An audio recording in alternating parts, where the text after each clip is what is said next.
첫 시간 주님께 안녕하세요. 대강교회 오훈 목사입니다. 2월 2일 월요일입니다. 하나님 우리에게 주신 말씀은 요한복음 5장 17절에서 29절까지 말씀입니다. 예수께서 그들에게 이르시되 내 아버지께서 이제까지 일하시니 나도 일한다. 하심에 유대인들이 이로 말미암아 더욱 예수를 죽이고자 하니 이는 안식일을 범할 뿐만 아니라 하나님을 자기의 친아버지라 하여 자기를 하나님과 동등으로 삼으심이로라.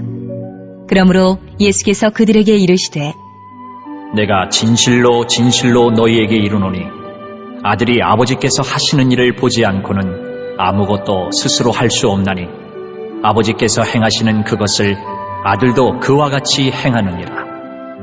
아버지께서 아들을 사랑하사 자기가 행하시는 것을 다 아들에게 보이시고 또 그보다 더 큰 일을 보이사 너희로 놀랍게 여기게 하시리라.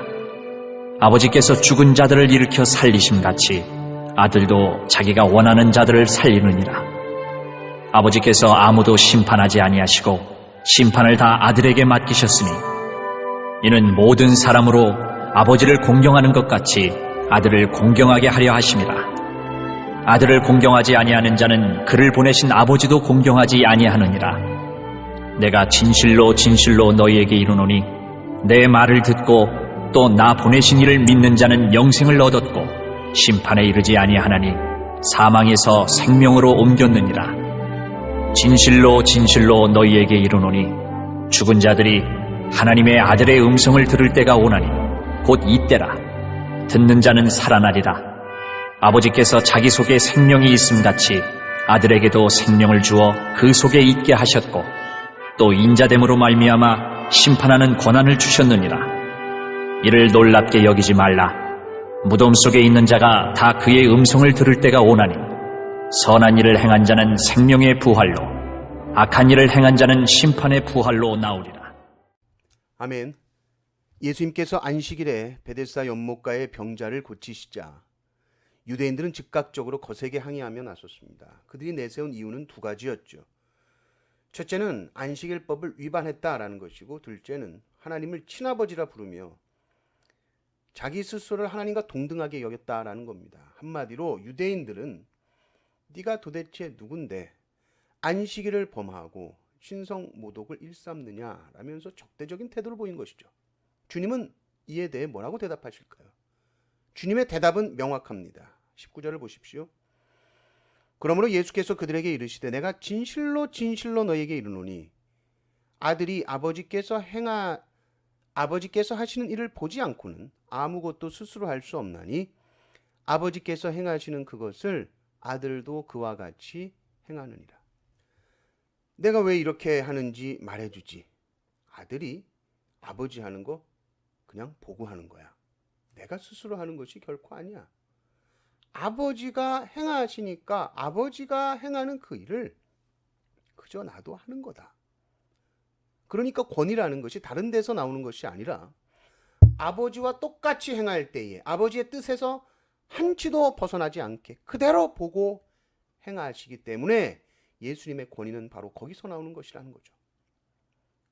그러면 아버지는 아들에게 왜 모든 것을 다 보여주시는가? 모든 것을 다 보여주셔서 아버지의 일을 아들도 하게 하시는데 그 이유가 뭔가 했을 때에 20절을 보면 이렇게 나옵니다.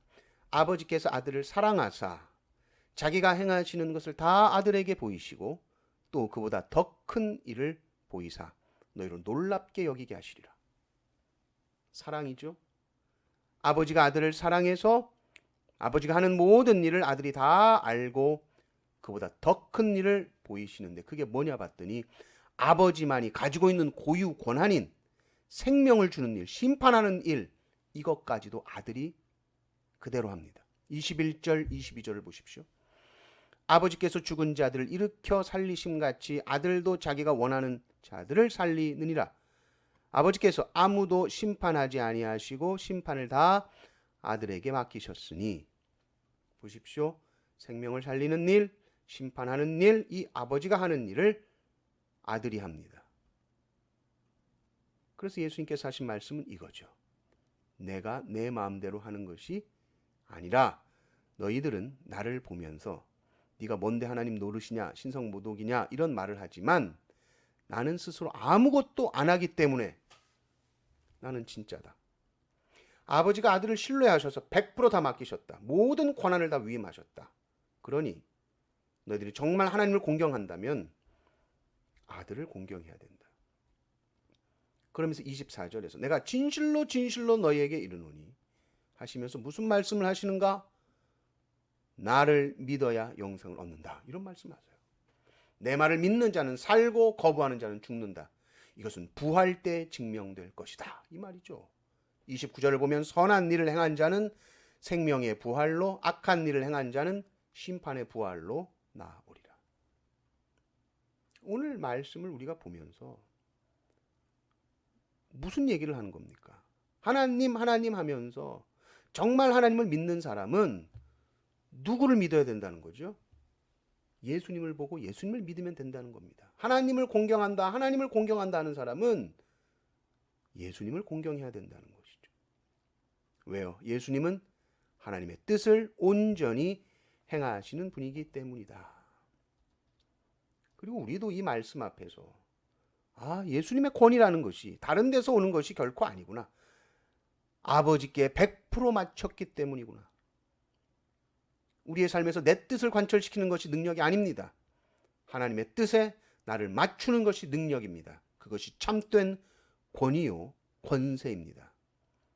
예수님께서 스스로 아무것도 할 수 없다라고 하셨다면 하물며 우리는 어떨까요? 내가 내 지혜와 내 경험으로 인생을 주도하려는 시도는 그건 능력이 아니라, 그건 권위가 아니라 그건 교만일 뿐이다라는 것이죠. 우리가 철저히 하나님의 뜻에 복종할 때 하나님의 권위가 나타날 줄 믿습니다. 오늘 하루도 주님의 뜻대로 철저하게 순종하는 하루 되시기를 주님의 이름으로 축원합니다. 아멘.